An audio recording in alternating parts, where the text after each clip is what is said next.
summer of 2005, Johan Otter tried to save his daughter from the jaws of an angry grizzly while hiking in Montana. I really felt like I was trying to rip my head off.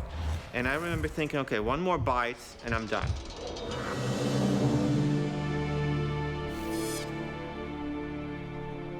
Glacier National Park, one of America's last great wilderness areas. It's home to the nation's most feared predator, the grizzly bear. Every year, grizzlies claim the lives of people who get too close.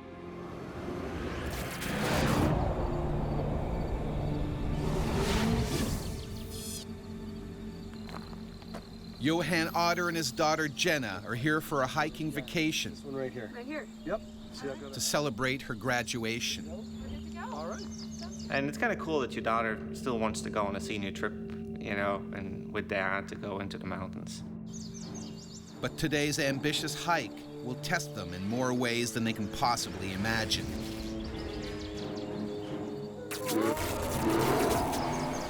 Survival in this wilderness is brutal. This female grizzly is dangerous. She has 2 cubs and will attack anything that comes near them.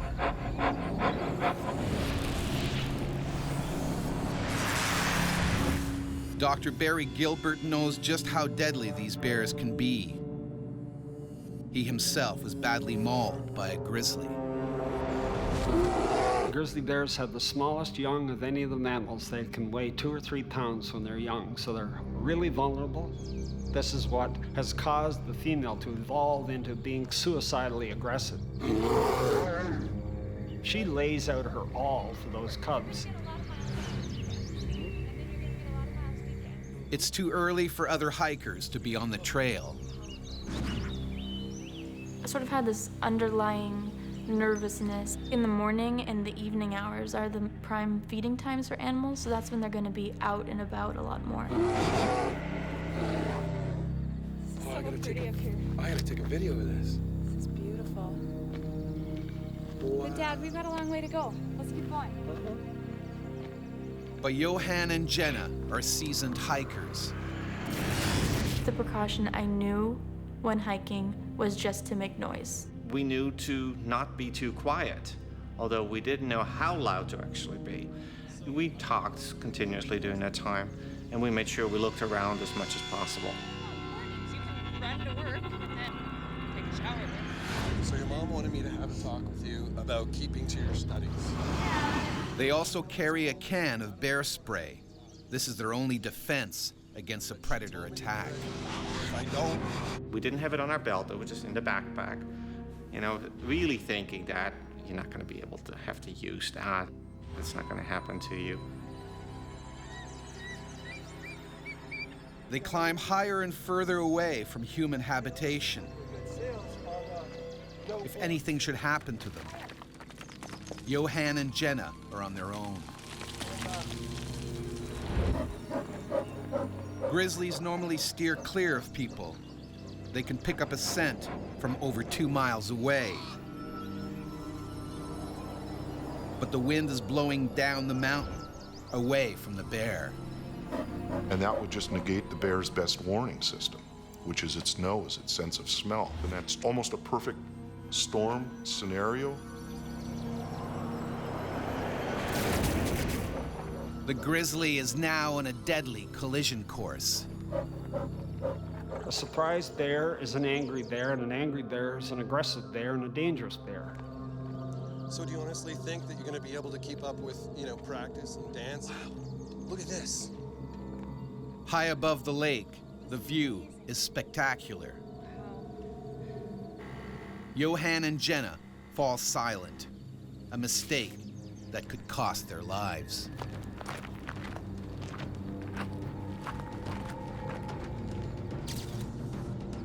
There's a bend in the trail, so you can't see around it, but you don't expect anything to be around it, which I guess is a bad assumption to make.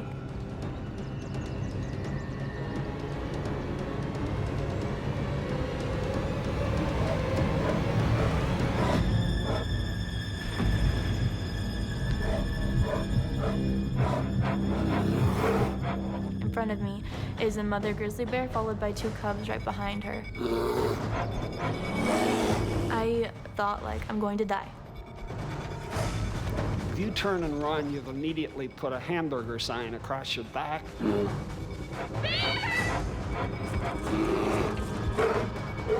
To save his daughter, Johan puts his own life on the line. And it's something instinctual. It's not something you actually think about. It basically went into my thigh. The bear bites deep into Johan's leg, again and again, right down to the bone. It wasn't like it was holding on to my leg and just kind of being in there. No, it was kind of in-out type of thing. If he wants to live, Johan has to break loose. But there's only one way out, down. I decided to jump off the trail. It was about 20, 25 feet into some bushes.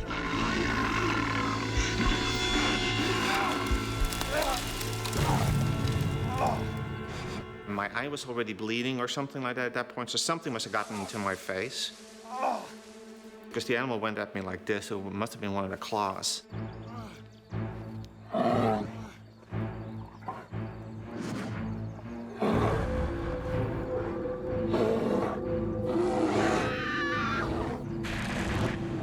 Then I see the can of bear spray that my dad had in the side pocket of his backpack. I pick up the can, but I didn't know how to work the can. And you can't really stop and read instructions at that point. Out of time and options, Jenna leaps into the unknown.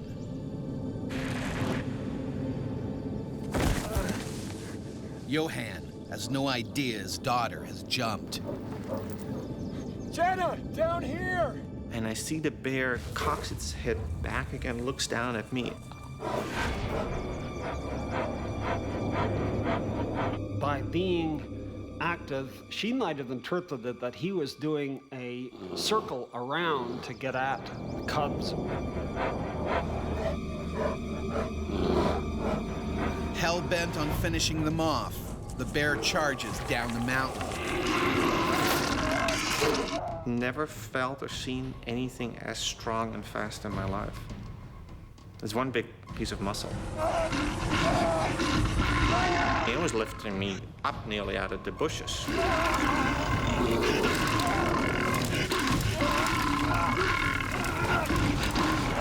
Bears will sometimes try to flip people over to get at their face when they're going after people. It was like, I need to keep this animal with me, you know, away from Jenna, basically. Next thing I remember, falling around a good steep fall, I'd say 30 feet or something. Johan's luck holds. He's cheated death once more. But by chance, Johan has landed on the same ledge as Jenna. And then when I landed down, and here's that bear, it's still, you know, with me. Trying to protect his daughter, Johan has brought the angry grizzly straight to her. Now the bear moves in for the kill.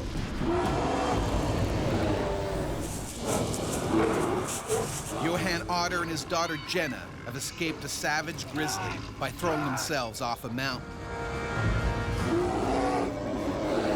Hot on their trail, the bear is going in for the kill.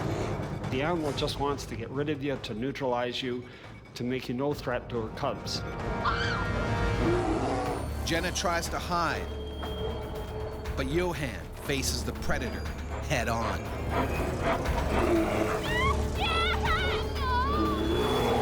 But I just wanted to make sure it was, you know, away from Jenna. Johan grabs for the nearest weapon, but it turns to dust. And I still remember those two eyes, amber brown, looking straight into my eyes. No feelings. Looking bears straight in the eye and continuing to look at them is generally aggressive. And it really started chomping down on my arm. It was just ripping it apart. We don't have the physical structure to stand up to even a friendly wrestling match with a bear, let alone when they're ticked off and a mom is feeling defensive about her cubs. You have this helpless feeling of, I can't do anything, but you want to help, but you can't do anything. The bear goes for the killer bite to his head. It's going after a person just like it would another bear. They're aiming for the mouth and the face because they're trying to disable their opponent's weapons. That's their teeth, that's their jaws. The grizzly's canines are about 2 inches long, made for gripping and tearing. The molars are flat for crushing and grinding. I really felt like it was trying to rip my head up. And the tooth really went into my skull. I could feel this bone cracking. And I remember thinking, okay, one more bite and I'm done.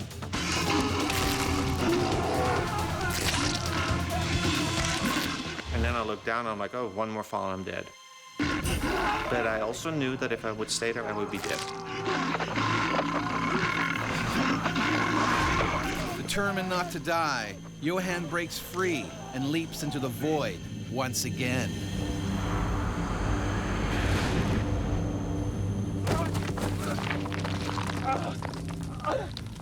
A small rocky ledge saves him from certain death, 1,400 feet below. And then I looked up, and the bear kind of was looking over the ledge, basically. I couldn't get to me. It was too steep, basically.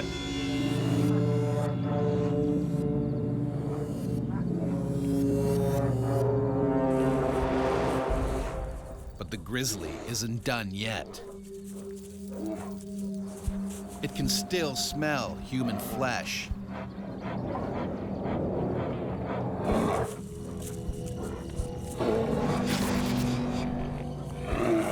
It was just fear of being found, which you know is inevitable.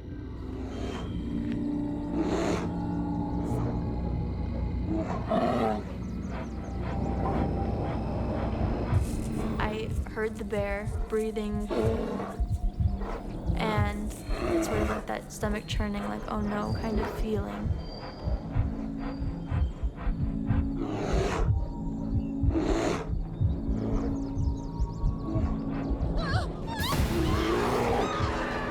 And I must have screamed.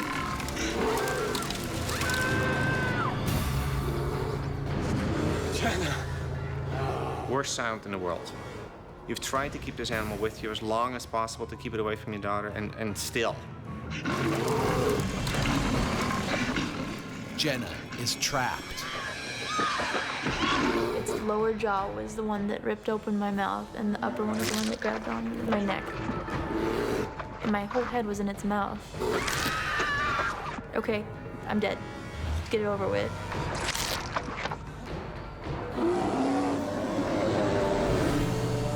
This could be the end of the line for Jenna.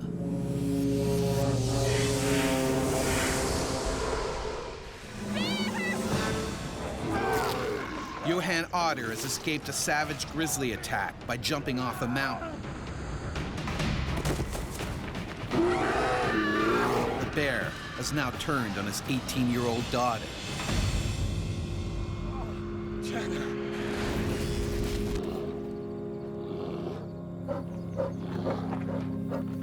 Face to face with death, Jenna takes a huge gamble. I just tried to be as still as possible so that it would think that I was dead. The playing dead routine works if you can quit moving and if you can remain as silent as possible. That tells the bear, okay, this person is no longer a threat. You can leave. Jenna keeps completely still and silent.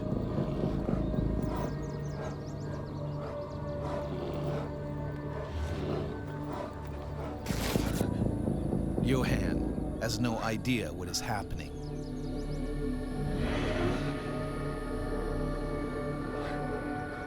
I don't hear anything anymore. I mean, it could mean one or two things. One, the animal left my daughter alone, or two, she's dead. Johan doesn't dare make a sound. If the bear has gone, any noise might bring it back. He waits 2 agonizing minutes, then decides to take a chance. Jenna?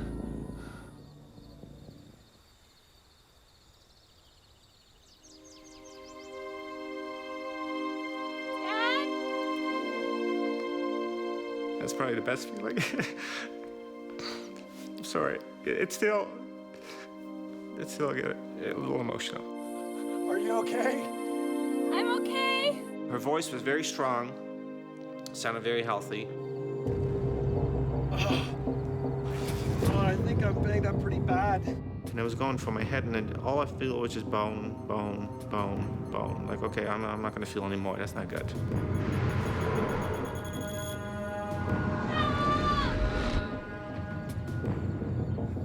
It's still too early for many hikers to be this far up the trail.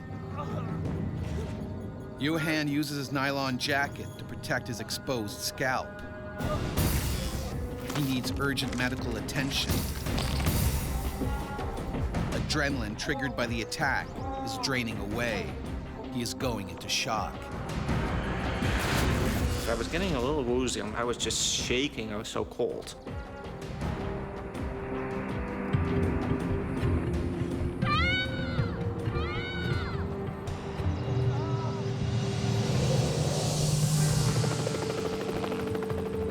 Johan and Jenna's cries are finally heard by other hikers. 2 hours later, they're airlifted to the hospital. Johan's spine and neck are broken. His scalp needs a skin graft. He has 3 broken ribs, a broken nose, and a punctured eye. It takes 9 operations and many months for Johan to recover.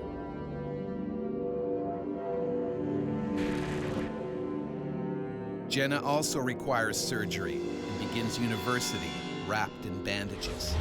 Yeah, you kind of feel guilty in a way, you know, because you've taken your daughter into a dangerous area. Shouldn't have done that. That's when you get a little emotional, like, you know, shoot, I'm doing this to all these people. But I guess folks didn't care. They were happy I was still alive. So. After the attack, experts agree the bear was acting naturally, trying to defend her cubs. They thought she posed no further danger to people, so she was not put down.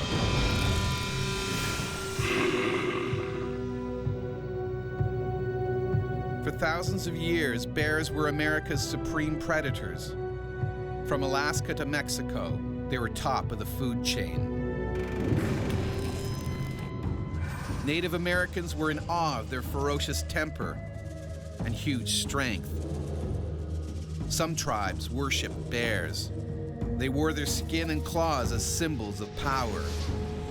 But killing a bear meant hunting in groups. It increased the chance of coming back alive. European settlers, however, were far less cautious. They saw bears as a dangerous pest that preyed on their livestock. Convinced their guns would protect them, they set out to kill as many as possible. And this was the age of the homesteader. And for those people, if they lost a cow, if they lost a couple sheep, you know, it was a huge cost for them.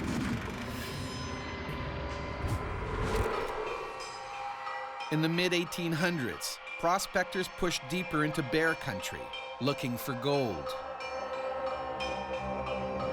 Scavenging bears soon learned that where there were people, there were food scraps. Very occasionally, bears also developed a taste for human flesh. Today, there are still freak incidents when bears see humans as prey.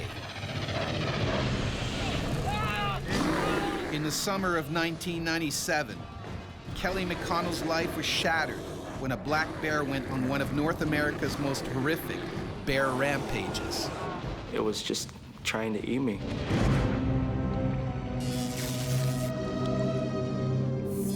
Liard River Hot Springs, British Columbia, a popular place to relax and unwind. It's home to many black bears who feed on food scraps that people leave behind. In rare cases, they can take that terrible next step. It's bears that have been both habituated to people and then food conditioned that have injured or preyed on people. Like other bears in the park, this male feeds on human leftovers as well as plants and insects and the occasional young animal. An opportunistic predator, he's almost always hungry, a potentially dangerous situation. When are we gonna go back to Paris? Where are you gonna go back to Paris? 13-year-old Kelly McConnell and his mother, Patty, are moving from Texas to Alaska to start a new life. They're breaking the long trip with a well-earned rest. That's hard. We're just gonna relax after a long day of driving. We just wanted to go to the hot springs itself and relax.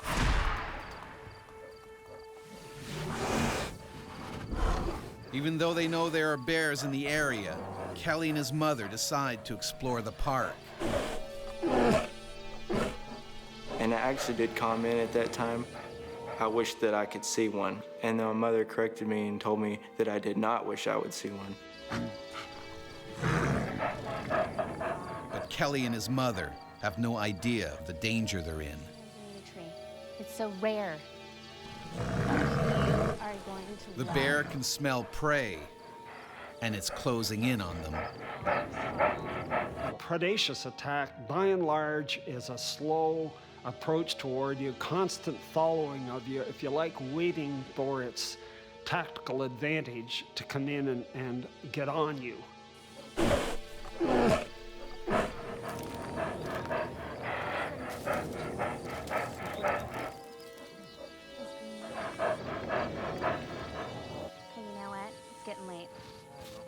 Come on, let's go. Kelly, come on.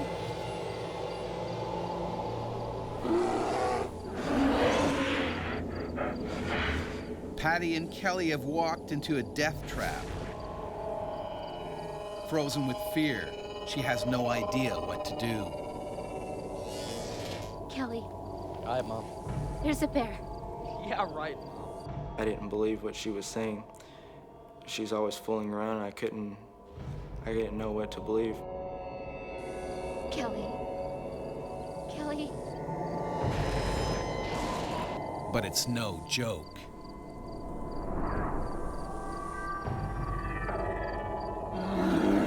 Don't move. If it's not making any noise, if it's not making a commotion, and it starts coming at you, this bear's in a predatory mode, and you've got to start thinking about what can I do to defend myself.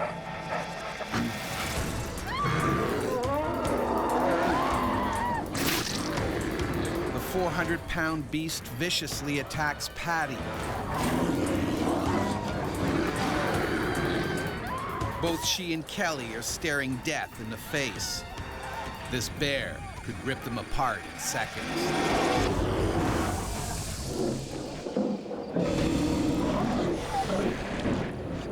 In a nature park in British Columbia, 13-year-old Kelly McConnell has put his life on the line to save his mother from the jaws of a bear. And I was screaming for help, and there was no one around. I felt so helpless. The bloodthirsty beast tears into Patty. It was trying to eat my mother. Bears don't always completely kill their prey before eating it. They'll just start eating. And they do that with big game animals, and it's pretty well known that they do it with people too.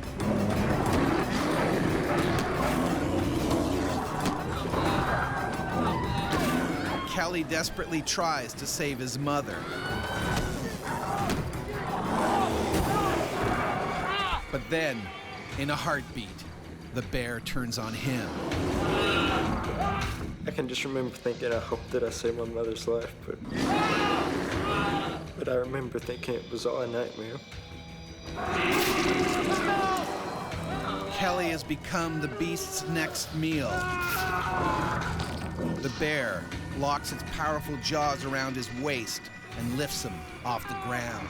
I could feel the bones crunching in my body like I was pretty sure I was gonna die. Kelly's about to pass out, but suddenly the animal drops him. He falls on his front, keeping his vital organs safe from the bear's teeth and claws. They just began mauling me from the backside.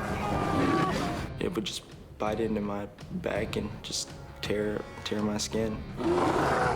It was eating me.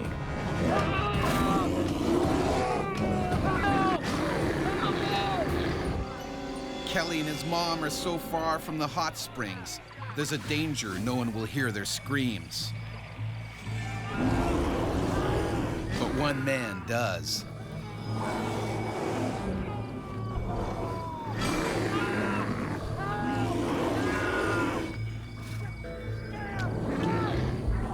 Ray Kitchen, a truck driver, races to the scene and heroically takes on the man-eater himself.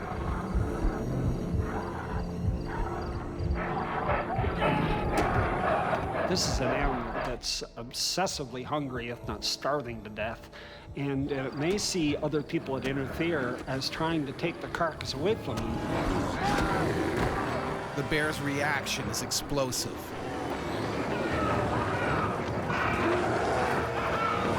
It turns on Kitchen and begins to eat him alive. Bears sometimes go into what they call surplus killing. They get into a herd of sheep, and it's so easy to kill them, they just knock them over left and right, way more than they're ever going to be able to eat. Kelly is too badly wounded to do anything to help. Kitchen is pinned beneath the raging animal. He can do nothing to stop it ripping him to pieces.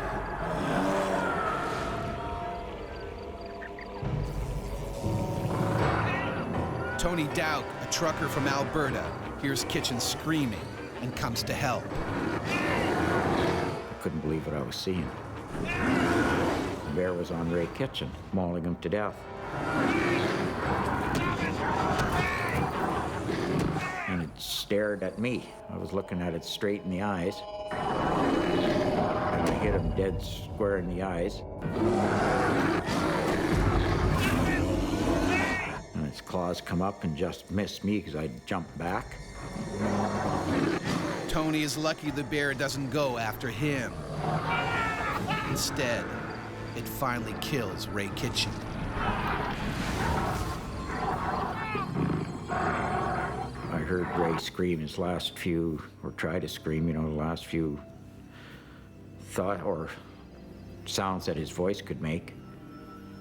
And I screamed, "Oh my God, and that was it. Ray's throat has been ripped open. They're getting the neck because they're going for the windpipe and for the vertebrae.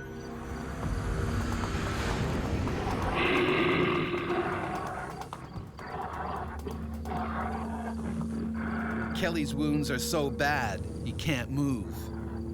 Patty is alive, but very weak. She told me that I should take care of my sisters.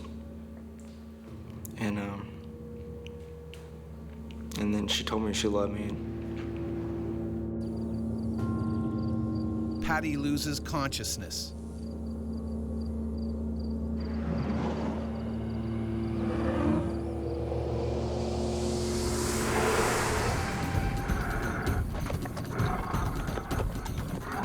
Other people are drawn by the shouts.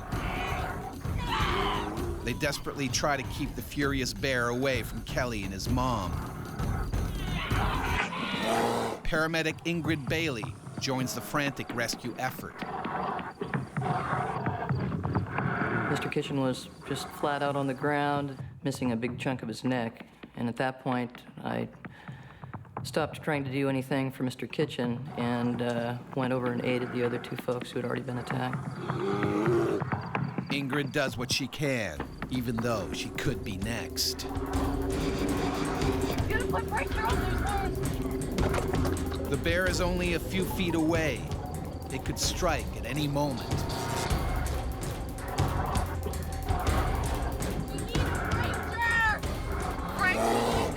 The only way to end the carnage is by killing the bear.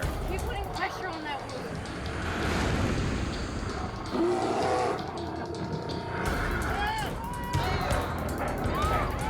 But this vicious predator is not done yet with its bloody rampage.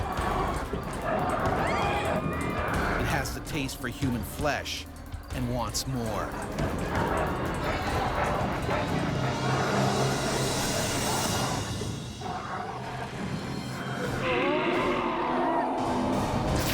A black bear has savagely attacked Patty and Kelly McConnell and killed the man who tried to help them.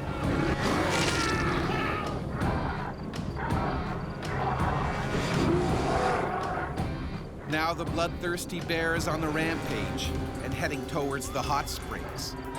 There's panic.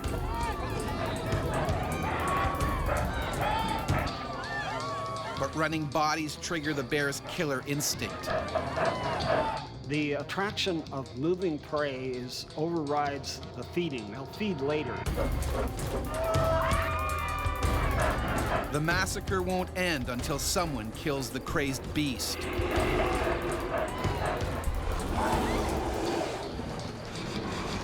Ingrid Bailey is still trying to revive Patty when the bear attacks another victim. He caught up with a group of college students, and the last student in line slipped on the boardwalk, which was a little damp from a light rain, and the bear caught up with that person and mauled him as well. Finally, someone arrives with a gun. The bear is shot dead. Lots of pressure. He's losing a lot of blood. But it's too late for Patty McConnell. She dies of her horrific injuries. Her 13-year-old son, Kelly, just manages to pull through. Both my lungs were punctured. They said there was over 100 centimeters of stitches. I had suffered a few broken ribs. 3 of my vertebrae were broken. An attack like this is very rare. 2 people are dead and 2 seriously injured. But incredibly, Kelly doesn't hate the animal that took his mother's life. I feel like the bear, it didn't try to do anything that wasn't normal for it to do.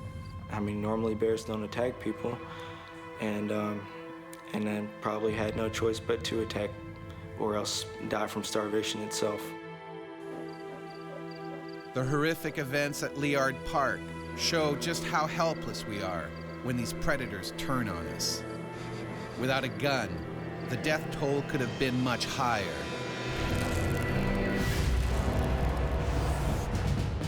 Killing a bear in full attack mode is difficult, even with modern weapons. Back in the 1800s, it was much harder. As Michigan hunter and trapper Franklin Devereaux found out in 1883 when he tried to shoot a grizzly. In the time it took to reload his gun, the enraged bear charged and killed him. Placing a headshot, unless the bear is immobile, is just about impossible. The skull is very hard. With a hammer, you'd have trouble breaking it. In those days, bears were often only injured, and a wounded bear is extremely dangerous. It will stop at nothing to kill its attacker.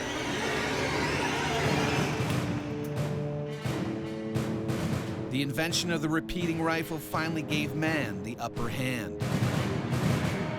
When we went from single-shot muskets to lever-action repeating rifles, that was a huge blow to grizzly bears. And it was both a combination of firepower, how fast you could shoot, and also the power of the weapon. Hunting bears became a popular sport. They were killed in the thousands. Grizzly bear numbers plummeted, and today they are protected by law. But as more hunters and hikers venture into the last remaining wilderness, violent encounters still happen. And when an angry bear attacks, even a modern weapon may not save you.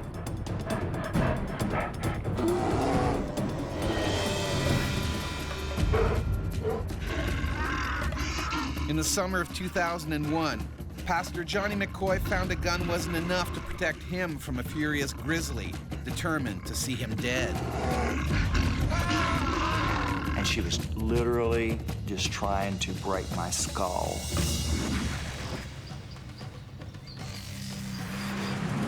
Pastor Johnny McCoy and church deacon Gary Coral are old friends who've been hunting together for years. They're on a 2-week hunting trip in the Alaskan wilderness.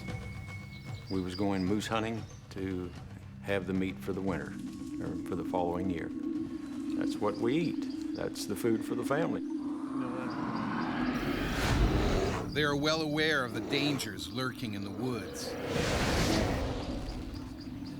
While tracking their prey, they soon notice signs of grizzlies.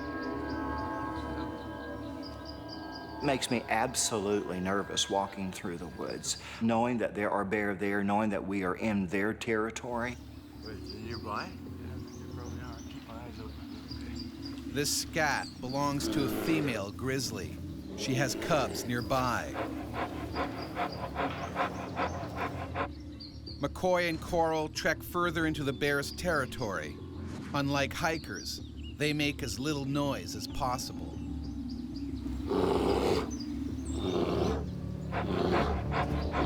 Hunters are probably more prone to bump into bears than other people because they're moving quietly. Catch up to you. All right, I'll be up ahead. McCoy takes a break. Coral presses on. Alone, he's much more likely to be attacked.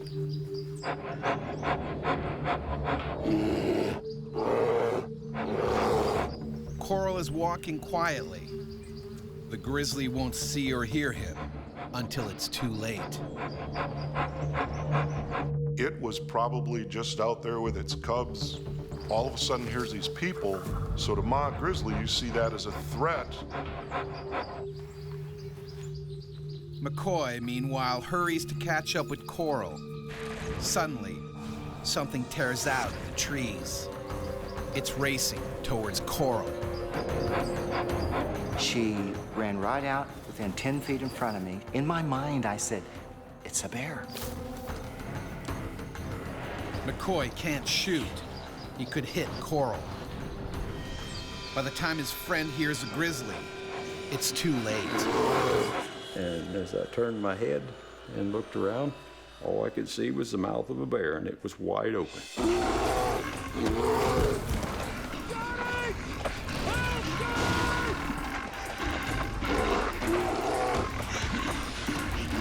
I just thought that the bear's gonna kill me. Today I'm gonna go be with the Lord.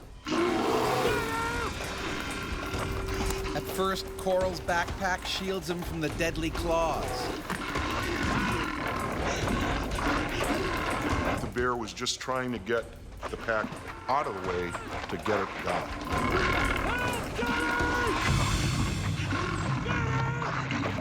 I'm thinking my buddy is, my best friend is gonna be killed. So I'm saying, God, what do I do? But Coral doesn't panic. Incredibly, he pulls his gun out from under him and points it blindly over his shoulder. It wasn't an easy thing to do. I squeezed the trigger and boom. It was instant relief.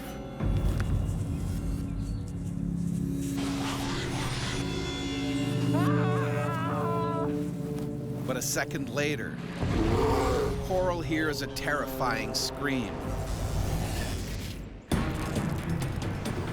Church deacon Gary Coral has been attacked by a grizzly. He shot the bear, making it let go. Now the enraged beast turns on Coral's hunting buddy, Johnny McCoy. When bears are injured during an attack, it seems that pain is a stimulus to attack harder. McCoy reacts with lightning speed. And I just took my gun, I thought, oh my goodness, and shoved it in her mouth. The grizzly bites down. When I shoved that gun in her mouth and pulled the trigger, there was nothing. Absolutely nothing. And then she just swatted out of the way. The grizzly leaps on McCoy with a vengeance, biting deep into his arm and shoulder. And I've never heard any more agonizing screams of horror than the screams that I heard him put.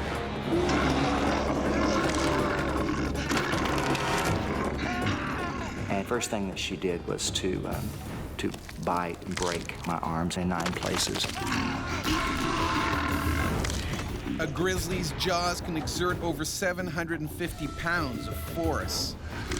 It's like being hit by a sledgehammer.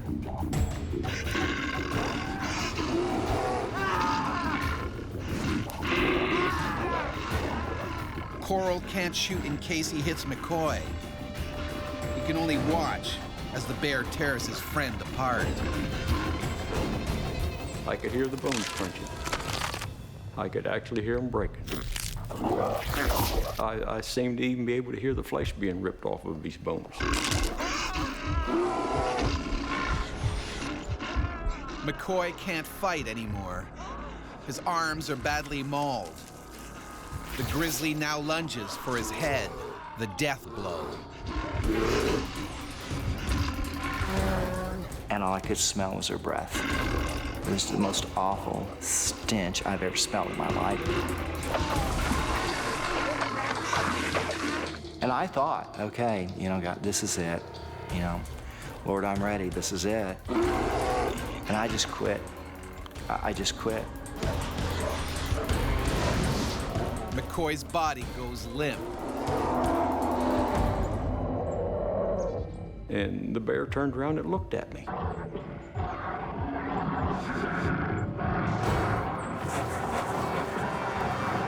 Suddenly, the bear runs off. I think in about 1 second, he must have covered 100 yards. He was clear out of sight. I never fired a shot. It was so quick.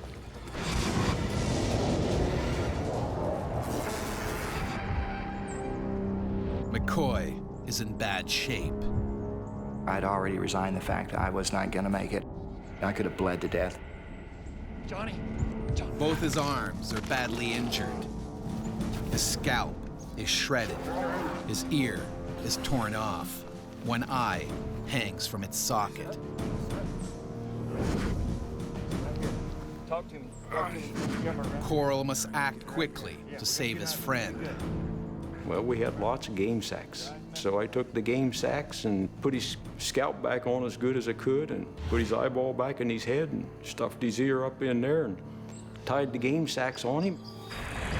And when I got done, I looked at him and I thought, oh my, how am I ever going to get him to stand up?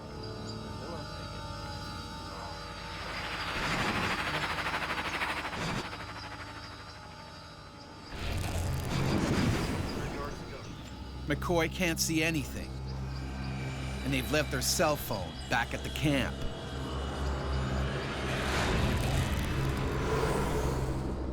It takes the injured hunters 3 hours to get there. Eventually, they are airlifted to the hospital. Emotionally, I'm still dealing with that. It's tough. If I'm under a lot of stress, my wife has to wake me up because I'm fighting with a bear all over again.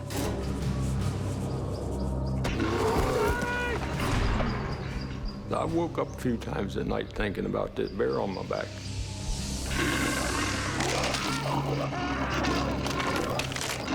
With the bear tearing him apart, and the bones crunching, sure, you don't ever forget that.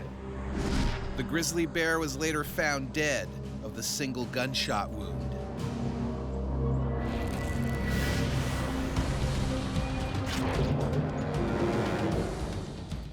Thousands of people encounter bears every year, but attacks are unusual.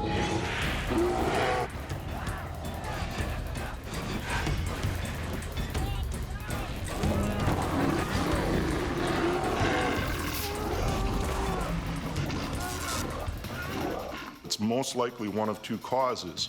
One, it's a predatory incident, and that happens with both black bears and grizzly bears. And then the second thing is defense of personal space. When bears do strike, it can have a profound and lasting effect on those who are lucky enough to survive.